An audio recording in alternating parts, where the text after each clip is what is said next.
Jadi rekan-rekan, sekali lagi selamat datang di talk kita pagi ini bersama saya moderatornya. Nama saya Agus Nugroho, biasanya saya dipanggil Aga.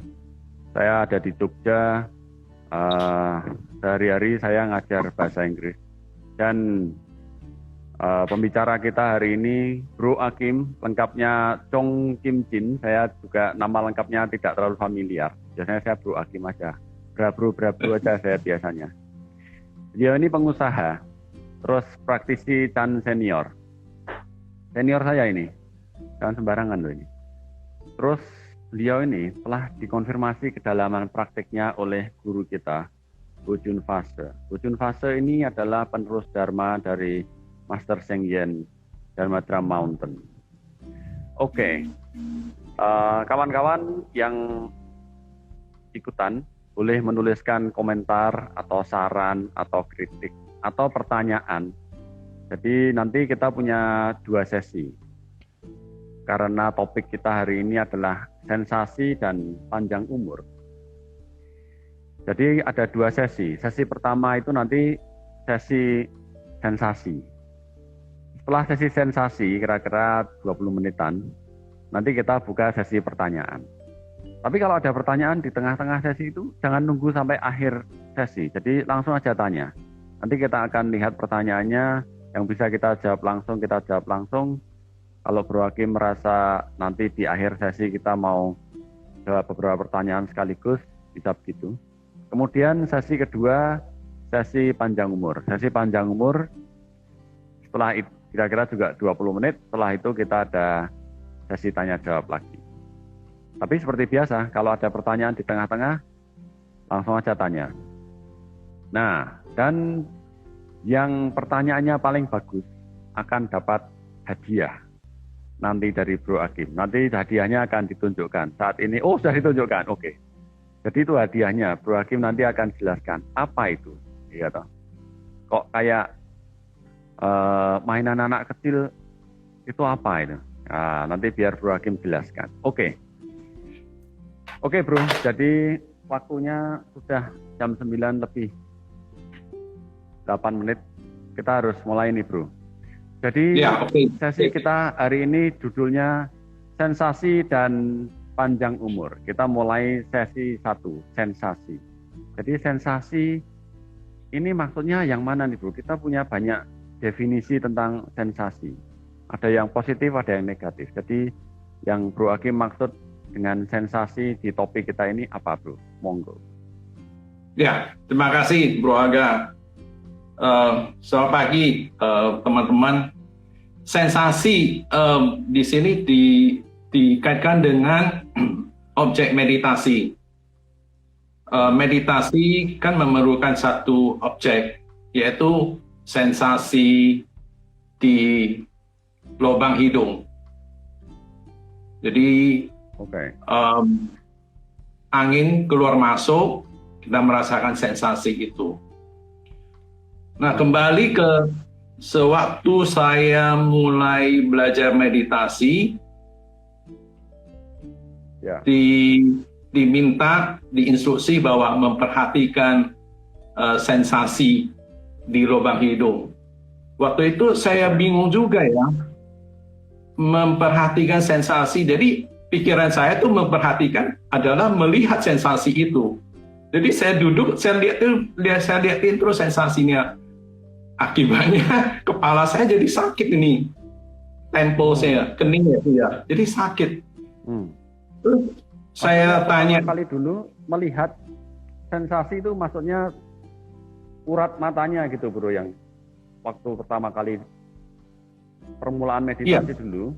Yang bikin pusing itu karena apa? Otot matanya tegang begitu. Iya betul, karena kan dipaksa untuk melihat gitu. Padahal kan nggak bisa melihat itu ya, tapi dipaksa melihat.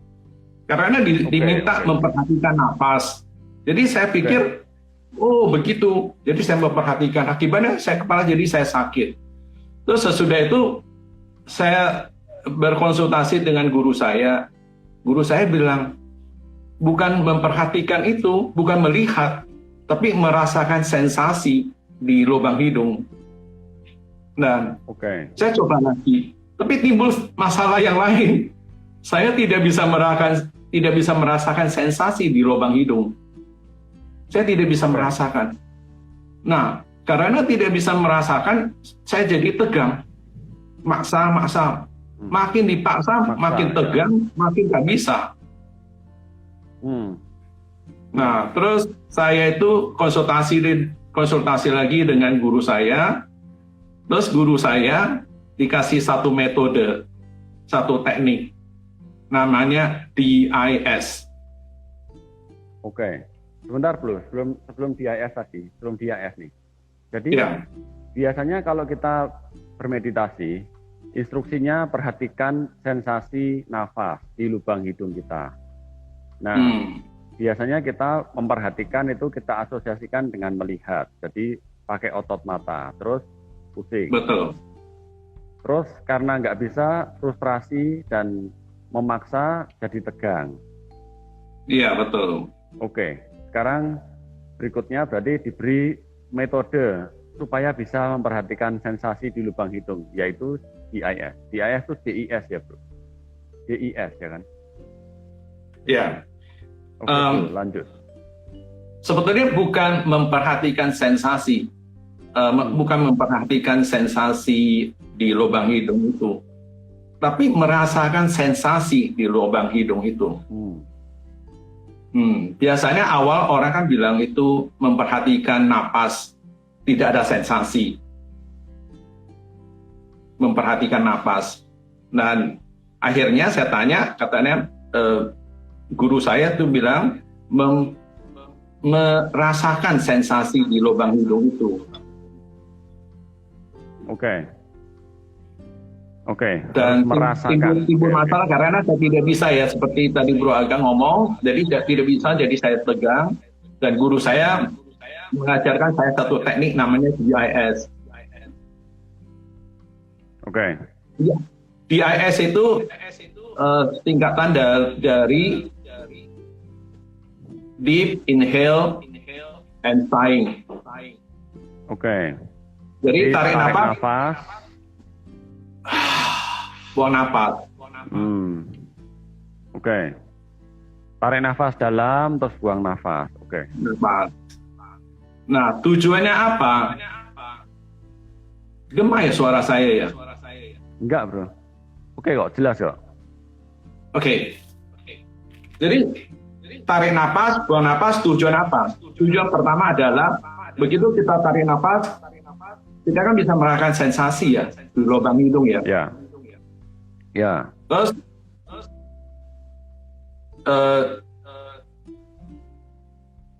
tujuannya kita merasakan sensasi di lubang hidung itu untuk supaya kita familiar dengan sensasi itu. Oke.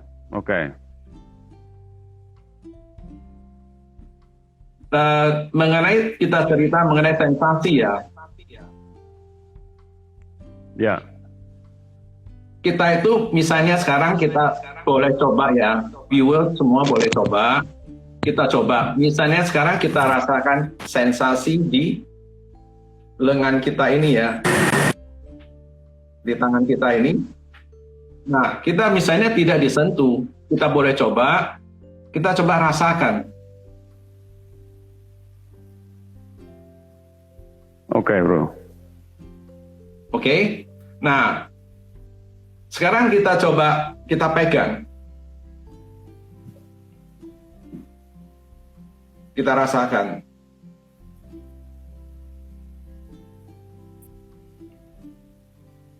Oke? Nah, sekarang coba kita gosok-gosok. Kita rasakan.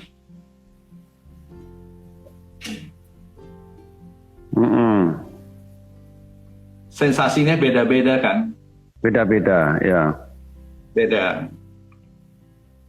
Yang pertama kita waktu rasakan itu nggak begitu jelas sensasinya. Ada yang bisa merasakan, ada yang tidak. Begitu kita sentuh, kita terasa lebih terasa ya. Ketika kita gosok, jelas banget. Lebih jelas lagi ya. lebih jelas lagi. Cubit jelas lagi, bro. Cubit.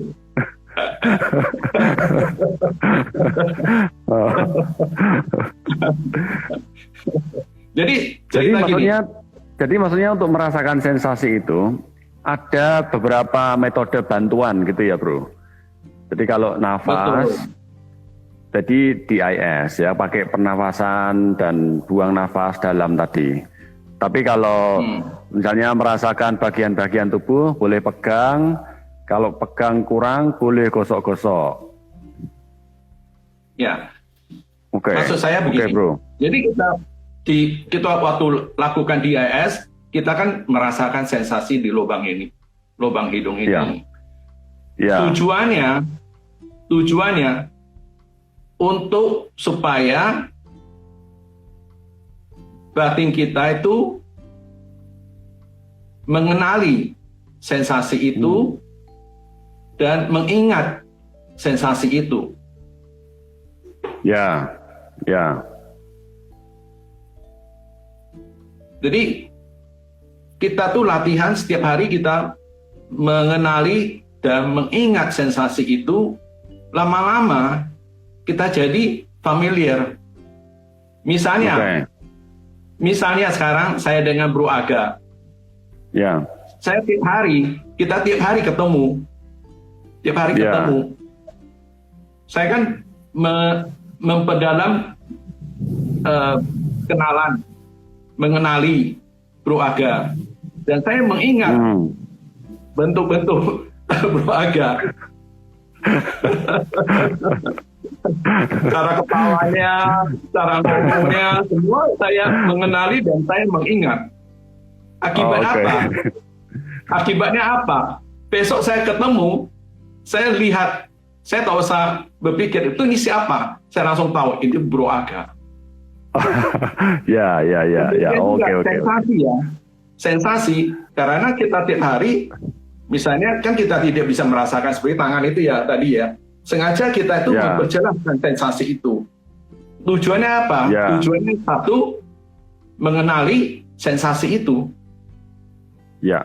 Dua, mengingat sensasi itu. Jadi kita tiap hari melakukan, akhirnya kita jadi familiar dengan sensasi itu. Ya, betul. Lihat sekilas saja udah tahu, oh ini Bro Hakim, oh ini Bro Aga gitu kan. Ya, betul. Oh ini istri saya, gitu. Tiap hari ketemu, cemberut dikit, oh tahu saya ini baru marah. Oke. Jadi makin kita familiar dengan sensasi di lubang hidung, sensasi di tubuh kita, makin mudah nanti kita menjalankan, menerapkan metode meditasi kita, bro. Ya, betul. Jadi, begitu kita familiar dengan sensasi itu, kita tak usah berusaha untuk merasakan dia. Tidak perlu usaha merasakan sensasi itu. Ya. Begitu kita duduk, dia udah muncul. Kita udah kenalin, kita udah mengingat sensasi itu. Jadi dengan mudah kita melakukan, kita merasakan sensasi itu. Ya, oke. Ah, ini bro, saya punya pertanyaan. Dan sebentar. Jadi balik lagi ke tadi saya minta pegang tangan itu tujuan ini. Waktu pertama kita itu merasakan sensasi tangan itu, kita kan susah merasakan sensasi itu. Mungkin teman-teman waktu tidak bisa merasakan, teman-teman perhatikan Kak, pikirannya gimana? Pikiran pasti berpikir, saya tidak bisa merasakan ya, kok gimana rasanya? Berpikir, terus kita berusaha untuk merasakan. Nah, itu malahan timbul ada rasa tegang. Aduh, kok saya nggak bisa ya? Gitu. Waktu dipegang, oh, saya bisa rasakan. Nah, begitu kita bisa rasakan, pikiran kita tuh agak berkurang. Oh, rupanya rasanya begini ya. Pikirannya muncul. Terus waktu kita gosok-gosok, begitu jelas pikiran itu lebih sedikit lagi. Karena apa? Karena kita lupa dengan pikiran kita karena dia begitu jelas. Ya, ya. Mungkin kita timbul curious, jadi keingin tahu kok ini apa ya, kok rasanya begitu ya. Mereka pikirannya lebih berkurang. Nah, maksudnya saya touch itu, maksudnya mau menunjukkan bahwa sensasi itu ada level-levelnya, ada tingkat-tingkatannya. Sensasi makin jelas, pikiran makin berkurang. Oke. Nah, ngelanturnya makin berkurang, ngelanturnya. Ya, betul bro. Oke. Jadi kalau misalnya kita tuh sensasi di lubang hidung ini jelas, pikiran kita akan berkurang. Oke. Kalau berkurang, dengan istilah lain, terkonsentrasi kita di lubang hidung ini. Kira-kira gitu begitu, bro. Ya. Oke, sip, bro. Jadi tadi ini buat teman-teman yang barusan join, saya mau ringkas sedikit. Topik kita hari ini adalah sensasi dan panjang umur. Kita baru di sesi pertama yaitu sensasi, nanti sesi kedua panjang umur. Kalau ada pertanyaan, kawan-kawan boleh tanya aja langsung di situ, nanti kita akan catat dulu, atau kalau ada yang langsung mau kita jawab, Bro Hakim akan langsung jawab. Jadi kita sekarang sudah di tengah-tengah sesi pertama kita, sensasi. Jadi semakin kita bisa merasakan sensasi kita di objek meditasi kita ini, bro. Misalnya lubang hidung tadi topiknya, pikiran kita makin berkurang, makin tidak ngelantur, makin rileks, gitu ya, makin nggak tegang, makin tidak memaksakan ini kok aku nggak bisa atau aku kok bodoh sendiri. Biasanya kita kalau meditasi pertama kan kita merasa aku ini bodoh sendiri karena kayaknya lainnya anteng-anteng aja bisa, saya nggak bisa. Padahal kita anteng juga sebenarnya nggak bisa gitu, bro. Oke. Betul, bro. Jadi sekarang berikutnya adalah, kalau kita sudah mengenali tadi itu, sebenarnya sudah agak terjawab sih, bro. Mengenali tadi itu dan berarti pikiran kita berkurang, kita terkonsentrasi, terus ngapain, bro? Kalau udah terkonsentrasi terus ngapain? Manfaatnya terus apa, bro? Pertanyaan bagus, bro. Ya, pikiran ada bermacam-macam pikiran ya. Ada pikiran yang salah satunya ruminative thinking. Jadi pikiran ruminatif. Pikiran ruminatif berarti bergulung-gulung membentuk pikiran berikutnya, bro. Ya, betul. Dengan masalah yang sama, tapi kita tuh berulang-ulang berkutak di situ dengan ditambah minyak, ditambah cabai, ditambah garam. Jadi nano-nano rasanya gitu loh. Ya. Jadi rasanya nano-nano gitu. Akibatnya apa? Akibatnya emosinya juga muncul. Ya, Akibatnya emosi juga muncul. Nah, saya ada satu percobaan. Kita tuh teman-teman boleh ikut ya, satu testing. Bagaimana pikiran itu bekerja dan bagaimana badan kita bereaksi.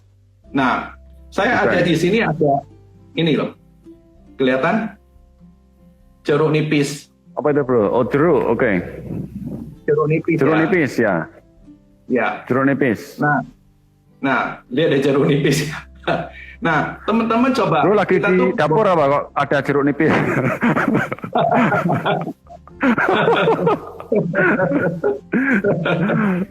Oke, jeruk nipis tadi, bro. Nah, jeruk nipis, kita lihat jeruk nipis ini ya. Nah, kita lakukan satu percobaan.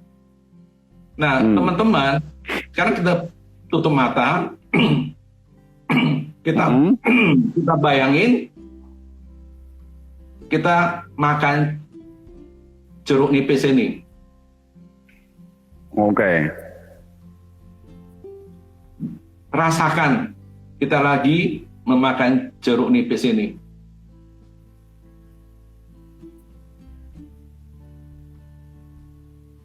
Oke? Oke, bro. Kecut, bro. Nah, teman-teman boleh ketik apa yang dirasakan. Ya, oke. Kalau gitu, teman-teman kita beri waktu sebentar. Apa yang dirasakan? Mulutku langsung kerasa asem, Pak. Ini dari Chan Sakyakirti Jambi. Saliva keluar sendiri. Ya. Tadi liurnya keluar sendiri, bro. Dari Rini ya. Ya. Biasanya saya makannya sama kecap. Air liur keluar, wah, dari Dewi. Ya. Nah, dari percobaan ini kita melihat bahwa consciousness kita tidak bisa membedakan yang mana realita, yang mana pikiran. Ya. Oh, oke. Maksudnya kita nggak makan jeruk nipis beneran pun keluar liurnya. Iya. Karena pikiran kita. Karena pikiran kita itu membayangin kita itu makan jeruk nipis. Akibatnya badan kita bereaksi mengeluarkan air liur. Oh, oke. Benar. Nah, dari sini kita bisa melihat bahwa pikiran itu punya efek terhadap emosi kita, tubuh.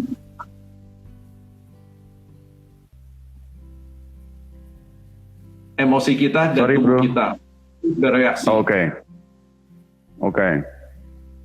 Karena consciousness jadi walaupun kita walaupun tidak terjadi, reaksi tubuh kita itu seakan terjadi, gitu kan, bro? Betul. Kalau tidak terjadi makan jeruk nipis, toh reaksinya tetap seperti sedang makan jeruk nipis, liurnya keluar. Betul. Jadi maksudnya pikiran yang terus produktif menghasilkan pikiran yang lain, menghasilkan masalah dan seterusnya itu berbahaya. Iya. Kalau kita memikirkan kita sedang berantem, tubuh kita itu bereaksi seperti sedang berantem, gitu maksudnya, bro? Betul, Bro Aga. Jadi kalau kita teringat kita lagi bertengkar dengan orang, mungkin jantung kita langsung berdebar-debar, mungkin badan kita agak tegang. Ya benar. Quoted, bro. Muka kita agak merah, panas gitu. Ya, tegang, merah, mencengkram. Ya, padahal tidak. Situasi itu tidak. Padahal nggak ada. Pikiran kita. Ya. Benar. Nah, itu tujuan kenapa kita itu menjinakkan pikiran kita dengan sensasi di lubang hidung atau sensasi tubuh. Supaya pikiran itu berkurang. Maksudnya berkurang bukan semua pikiran ya, maksudnya pikiran ruminatif itu loh. Pikiran banyak macam. Salah satu yang merusak itu adalah pikiran ruminatif. Ya. Jadi kalau ada masalah, kita biasanya kan terus mikir, kurang ajar orang itu, kita dikatain apa gitu. Dikatain bodoh gitu misalnya, atau katanya meditasi kok masih bodoh gitu misalnya, terus kita kurang ajar, enak aja dia ngatakan saya bodoh padahal saya sudah begini sudah begitu. Ini ruminatif berarti, bro. Kalau gitu coba besok aku ke sana, dia tak tegur gantian, padahal belum berantem tapi di pikiran sudah berantem dan tubuh kita ngertinya kita benar-benar berantem. Iya. Bereaksi. Oke. Jadi kalau pas begitu kita kembali ke sensasi di lubang hidung, begitu, bro? Betul. Sensasi di lubang hidung atau di sensasi tubuh. Oke, ini ada pertanyaan, bro. Ya. Dari Awen. Saya bacakan aja, nanti kalau mau dijawab sekarang boleh, mau ditunda di akhir sesi boleh. Apakah ada perbedaan pikiran, perbedaan antara pikiran ngelantur, pikiran mengembara, dan pikiran tersebar? Pikiran ngelantur, pikiran mengembara, dan pikiran tersebar. Apakah ada perbedaannya? Persamanya ada, pokoknya jelek lah itulah. Ya. Perbedaannya apa? Monggo Bro Hakim silakan catat dulu aja. Kalau mau dijawab nanti bareng-bareng ya, boleh. Mungkin saya jawab singkat aja. Soalnya ngelantur, mengembara, tersebar itu hanya istilah-istilah aja. Intinya pikiran itu tidak dengan badan kita. Dia jalan-jalan gitu. Itu hanya istilah aja saya rasa. Oke. Mirip lah itu kakak beradik, itu sibling semua lah. Ya, sekarang kan boleh terus tanya ya, kita mau nanti kita akan jawabin juga. Ingat yang paling bagus akan dapat hadiah dari Bro Hakim. Hadiahnya nggak main-main loh ini loh. Hadiahnya tadi saya lihat kayak mainan anak-anak, tapi bukan mainan anak-anak, serius nih hadiahnya. Ya. Oke, tunjukkan lagi Bro hadiahnya Bro, biar pada suka Bro. Ya. Ini namanya car ozone. Jadi ini pasang di mobil. Ini dia mengeluarkan ozon. Ozon adalah O3. O3 itu intinya bisa membunuh bakteri dan virus. Apalagi sekarang COVID-19 ini ya perlu dan bisa menghilangkan bau.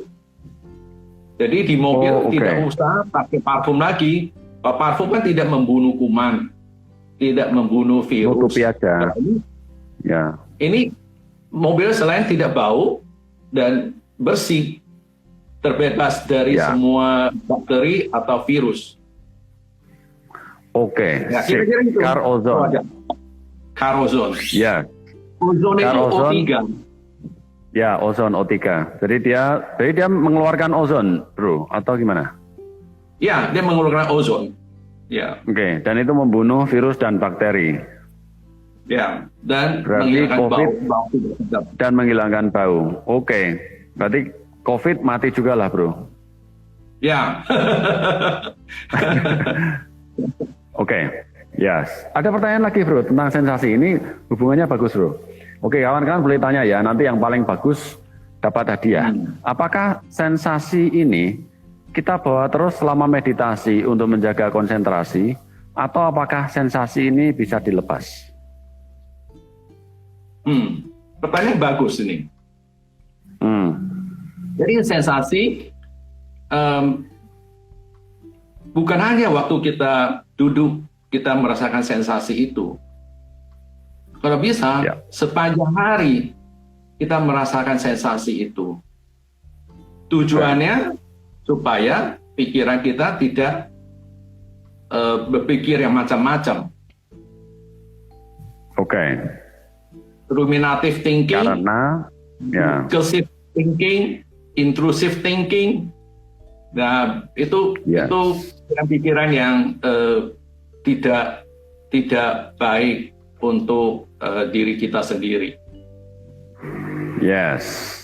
Bagus. Jadi sensasi ini tidak hanya kita jaga selama meditasi, tapi juga di kehidupan sehari-hari. Fungsinya supaya pikiran kita lebih mengendap, tidak terus-menerus menciptakan buah pikir yang tidak nyata, karena tadi sudah dibahas sedikit, buah pikir ini menyebabkan tubuh kita bereaksi seakan-akan nyata. Kalau kita makan jeruk nipis, tubuh kita mengeluarkan liur. Kalau kita berantem, berarti tubuh kita mengeluarkan hormon berantem dan seterusnya. Padahal tidak. Jadi kita nggak pernah berantem, tapi di otak kita tuh ratusan kali berantem gitu. Bro, terima kasih. Jadi cerita ini lanjut. Jadi cerita ini ada satu cerita bahwa kenapa zebra tidak ada tukak lambung. Zebra nggak pernah sakit mah, nggak pernah sakit mah ya. Karena zebra, dia kalau melihat singa dia bereaksi, dia lari, Ya. dia berlari Ya. kan, dia melihat Ya. bahaya, dia lari. Dan waktu dia lari dia kan stres dong, dia stres ya, dia lari karena badannya mengeluarkan hormon kortisol, adrenalin untuk menyelamatkan diri, mereka lari. Tapi kita manusia modern itu ancaman fisik ya, tapi manusia modern nggak ada ancaman fisik. Cuma apa? Kita manusia modern takutnya apa? Takut kehilangan uang. Investasi saya banyak. Kerjaan saya banyak. Ya. Ya. Reputasi saya kalau rusak itu gimana? Itu hal-hal kita itu mikir jadi moodnya seperti zebra melihat singa. Ya, ya. Padahal Jadi kita nggak ada singanya. Itu, ya, kalau zebra itu ancamannya nyata fisik. Tapi manusia modern kita ini ancamannya non fisik, bukan fisik. Itu ciptaan pikiran, ciptaan pikiran. Jadi nggak ada kapan selesainya. Kapan selesainya nggak ada. Dia jalan terus. Mungkin sepanjang hari, mungkin 2-3 hari, pusing berminggu-minggu, ya kan? Gitu. Jadi zebra itu kalau stres karena benar-benar ada stresornya, benar-benar ada pembuat stresnya, yaitu lihat singa misalnya. Terus tubuhnya mengeluarkan hormon adrenalin, kortisol yang kita selalu anggap buruk itu. Tapi sebenarnya dia memang butuh, karena butuh lari, gitu kan bro, itu kesimpulannya. Tapi kita investasi, saham jeblok, atau kita dikejar-kejar, disuruh nikah, kita stres, padahal nggak lihat singa, terus kortisol kita naik, adrenalin kita naik, tapi kita sebenarnya nggak pakai untuk berlari atau berantem. Itu yang membuat kita jadi nggak sehat, gitu ya bro? Betul. Kalau zebra itu fisikal. Kalau kita itu bukan fisikal. Jadi pikiran kita. Oke, jelas bro. Sebentar, ini ada pertanyaan. Sebentar saya bacakan dulu. Dari Lim Rimaywati. Setiap bangun tidur, tapi belum bangkit dari tempat tidur, saya merasakan seperti darah yang mengalir. Dari ujung kaki terasa sampai ujung jari tangan. Apakah itu termasuk sensasi, bro?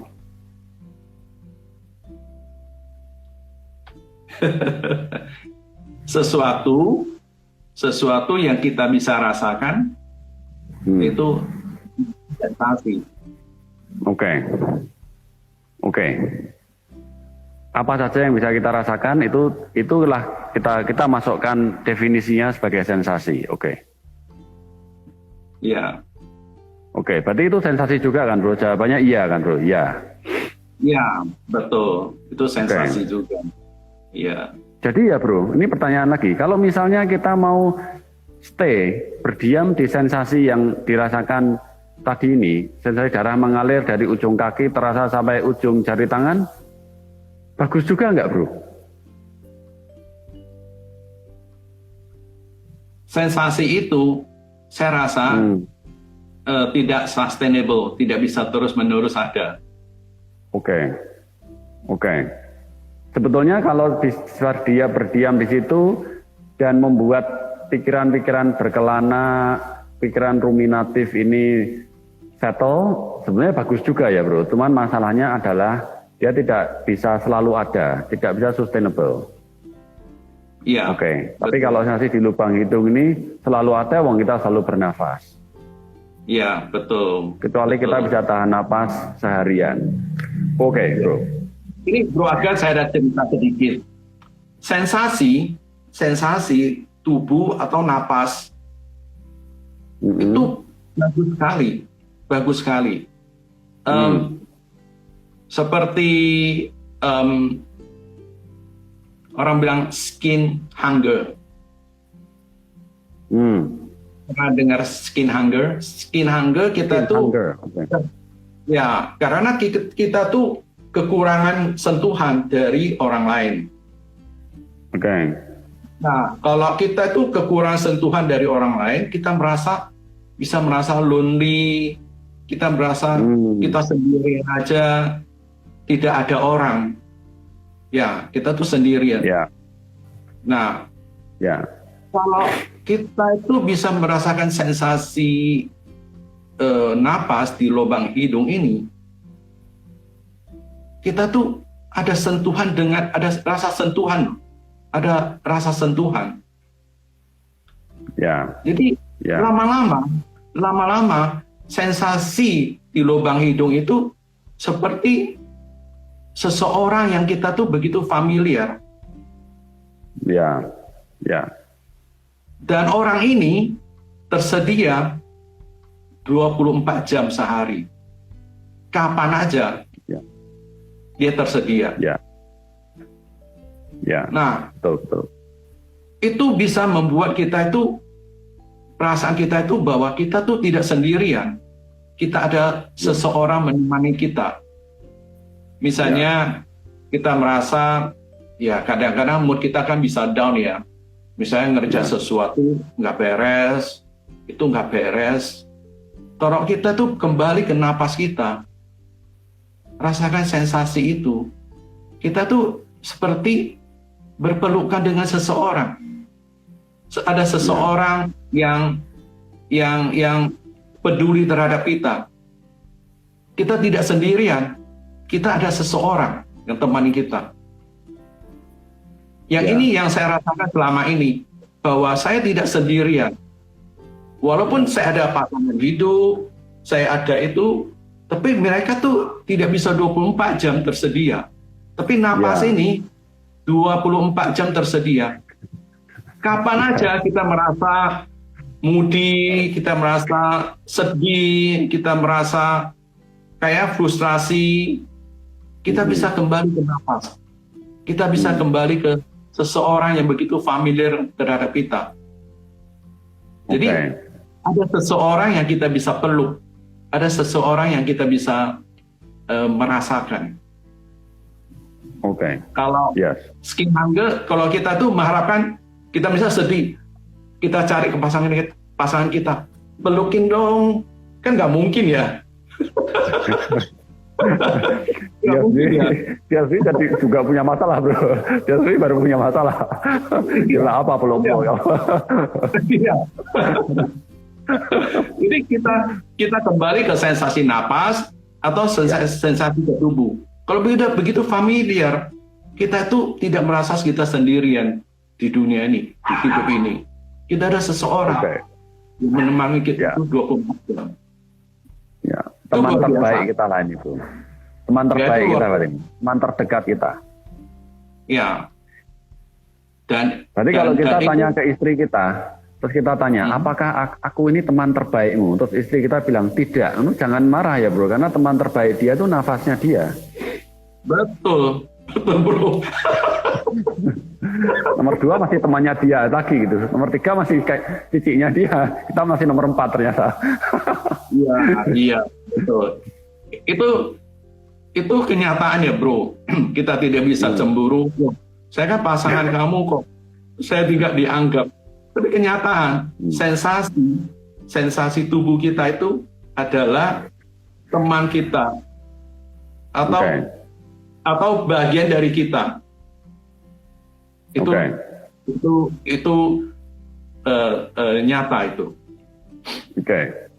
Bro. Dan kalau gitu. Dan ini bro, saya ada satu cerita mengenai GIS ini ya. Ada cerita satu GIS. GIS itu.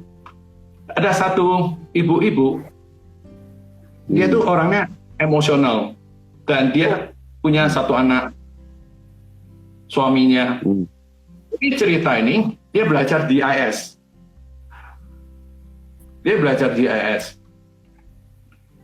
Biasanya sesudah makan, suami dan anaknya di ruang keluarga mereka duduk ngobrol gitu.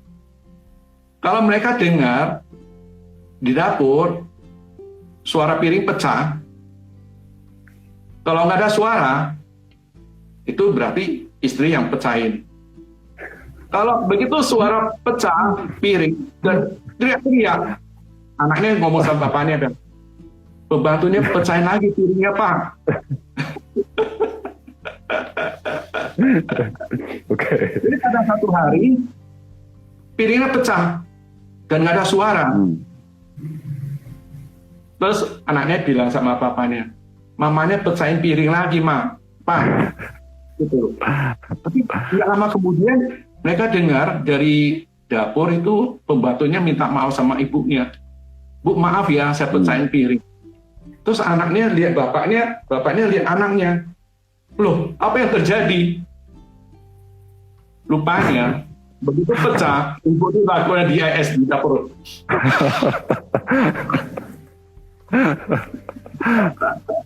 Oke. Jadi DIS bisa apa? Bisa mengendalikan emosi dia. Ya, benar-benar. Oh, makanya ya, Jadi, saya sering lihat istri saya DIS, jadi itu pas saya salah itu, bro. Oke, bro, waktu kita masih 15 menit. Kalau gitu, sesi 1 ini harus kita hubungkan dengan sesi 2, bro. Sesi 2-nya adalah panjang umur. Jadi, apa itu? Sensasi, kita kan udah ngomongin manfaat sensasi nih. Sensasi, kemudian manfaat meditasi. Terus hubungannya dengan panjang umur, apa ini tadi, bro? Pertanyaan bagus, Bro Aga nih. Jadi, bentar, bro. Sebelumnya ada pertanyaan, saya bacakan dulu. Nanti boleh dijawab sekarang atau nanti. Ko Hakim, DIS penting, tapi kenapa di latihan bersama jarang ada DIS, PMR, kebanyakan 8 gerakan berkesadaran dari Asnahko. Wah, ini. Di latihan bersama kenapa jarang ada DIS dan PMR, bro? Kenapa kebanyakan 8 gerakan berkesadaran? Ini sebenarnya banyak cara untuk mengkonekkan atau membuat kita mengenali sensasi tubuh kita. Gerakan 8 gerakan berkesadaran itu adalah juga salah satu dari upaya supaya kita bisa merasakan sensasi tubuh, mengenali sensasi tubuh itu, dan mengingat sensasi tubuh itu. Ya, oke. Kenapa? Oke, bro, itu pendek aja ya. Karena kita bergerak, berarti kan tubuh kita juga merasakan, kemudian sensasinya lebih nyata lagi gitu kan. Betul, pendek betul. Ya, bro. Sekarang kita harus ke sesi 2, bro. Panjang umur. Ini yang bikin kita penasaran nih, bro. Panjang umur, pokoknya topik-topik panjang umur, sehat, awet muda, kelihatan lebih muda dari usianya, DSP, kita suka, bro. Jadi apa ini panjang umur? Ya, itu karena pikiran kita udah tenang, emosi kita stabil, badan kita jadi menghasilkan hormon sesuai kebutuhan badan kita. Dengan kata lain, tubuh menghasilkan hormon dengan kadar yang tepat dan waktu yang tepat. Oke. Nah, sebentar, bro, tak ulang dulu. Jadi kalau kita bermeditasi, tenang, seimbang, tubuh kita menghasilkan hormon yang dibutuhkan tubuh kita, ya kan? Kalau tadi kan saat kita tenang, masa adrenalin dan kortisolnya nyemprot, itu kan nggak dibutuhkan. Jadi kita harus, tubuh kita ini butuh hormon yang tepat, apa, bro, di saat yang tepat dengan jumlah yang tepat. Oke, bro, lanjut. Ya, misalnya orang bilang kortisol itu tidak baik, adrenalin tidak baik, merusak badan. Tapi waktu kita nyebrang jalan, kita perlu kortisol, adrenalin sedikit. Misalnya mobilnya banyak, bluk, kita mau nyebrang, kita harus ada itu loh. Jadi badan kita tuh mengeluarkan kortisol atau adrenalin sesuai dengan Ya. waktu yang kita Ya. perlu dia keluarkan. Ya, supaya kita bisa Jadi bergerak kita lebih nyebrang. cepat gitu kan. Ya. Ya, jadi kita nyebrang. Udah habis nyebrang, udah selesai. Dan Ya. tubuh kita adjust lagi. Oke. Kadarnya kortisol, adrenalin, adjust Ya. lagi. Oke. Yap. Nah, kalau kita tidak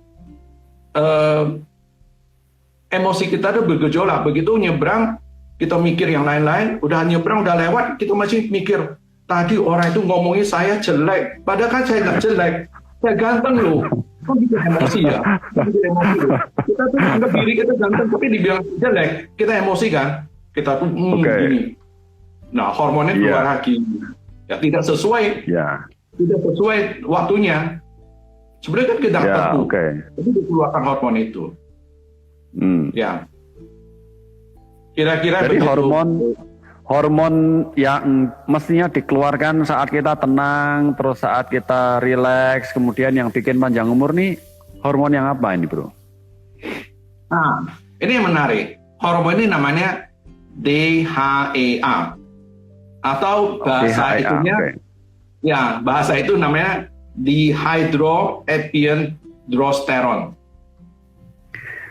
Oke, Panjang DHEA aja ya, Bro, yang gampang. Ya, kita Oke, sebut DHEA aja. aja. DHEA. Nah, Ya, oke. DHEA ini dia itu bersifat anti-aging. Dia bersifat Oh, oke. anti-aging. Nah, Oke. jadi kalau misalnya di tubuh kita kita stres, DHEA ini makin berkurang. Makanya orang stres kelihatan lebih tua dari umur dia. Tapi kalau orang yang nggak stres, malahan DHEA itu kadarnya bisa lebih tinggi dari umur dia. Misalnya, saya umur 50. Tapi kadar DHEA ini kayak seperti orang umur 40. Jadi wajah saya, kulit saya bisa seperti orang yang berumur 40. Dia kelihatan lebih muda. Kelihatan lebih muda. Otomatis organ-organ tubuh kita juga lebih muda. Dengan begitu kita panjang umur. Dan demikian kita bisa panjang umur. Wah, saya butuh itu, Bro. Saya kelihatan lebih tua dari usia saya. Jadi terutama untuk ibu-ibu ya, atau cewek-cewek itu, mereka kan suka beli anti-aging cream. Supaya apa? Wajahnya kenceng, mengkilap, ya kan, shining, gitu ya. Nah, kalau misalnya mereka rajin meditasi, mereka dari dalam muncul DHEA itu, mereka nggak perlu beli anti-aging cream lagi, dari dalam timbul. Itu salah satu penghematan. Anti-aging cream itu nggak murah loh. Iya, iya. Jadi nah kalau mau beli ya, Bro, DHEA ini, misalnya saya mau jalan pintas, Bro, DHEA ini beli di mana, Bro? Atau saya minum yang banyak aja, Bro? Ya. Nah, orang bisnis kan pinter itu ya. Oh, anti-aging cream, terus ada DHEA itu, mereka gitu. Sebenarnya hormon itu kan unsur kimiawi. Hormon itu semua, hormon itu unsur kimiawi ya. Terus mereka bikin DHEA. Ada saya lihat di pasar ada jual 50 mg. Per butirnya 50 mg. Nah, masalahnya kalau kita minum itu, kita nggak tahu badan kita butuh berapa banyak hormon itu. Karena hormon itu terlalu banyak, tidak baik untuk tubuh kita juga.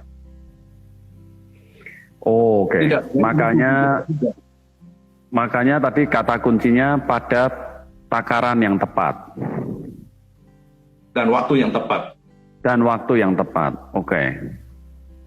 Kalau terlalu banyak nggak bagus. Betul, Bro. Jadi yang menentukan takarannya ini siapa, Bro? Nah, tubuh kita, karena kita itu tenang,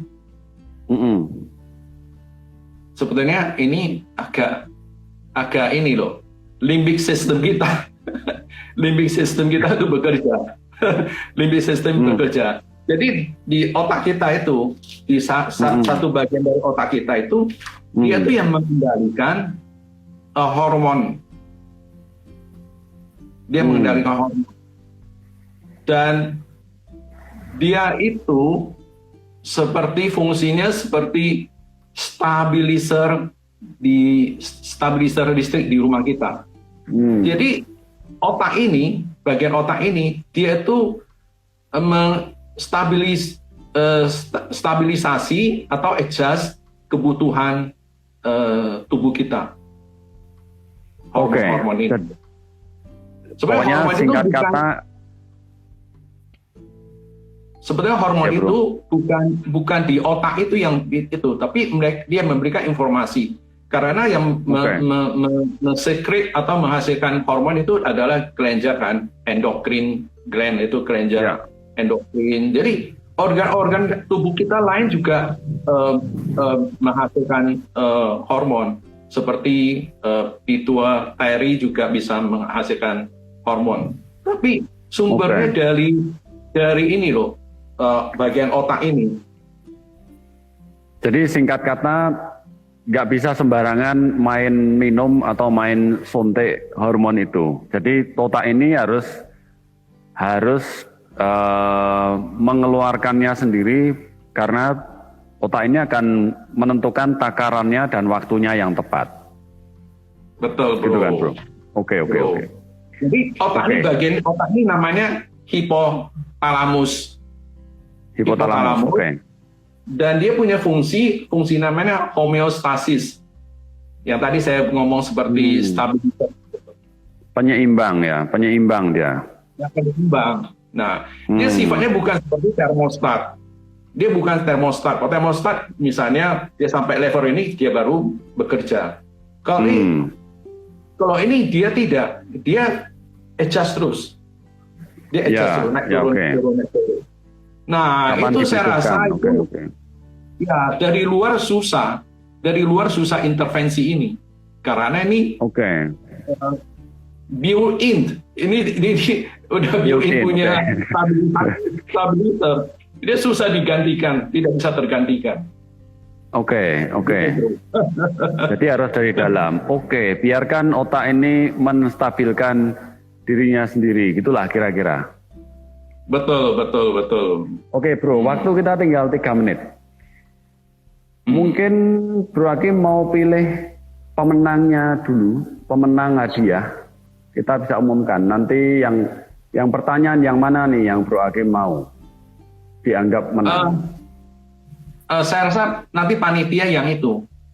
Panitia aja. Tadi soalnya panitia bilang Bro Hakim aja yang putuskan. Kalau saya yang putuskan nanti dianggap tidak, nanti berat sebelah. Ini hadiahnya soalnya kan penting banget nih bro. Ini menyangkut panjang umur dan kehidupan nih bro. Jadi ini bakal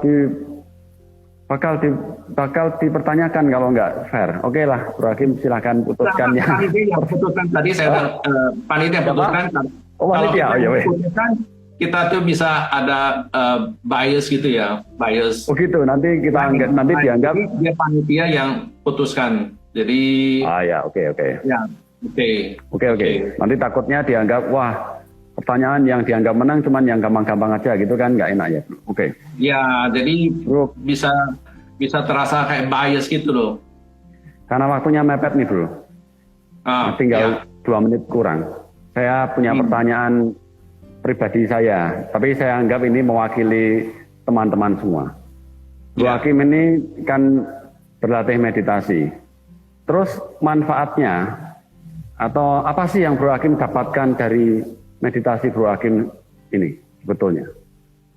Terus hebatnya apa gitu? Setelah meditasi itu terus jadi apa? Hebatnya apa?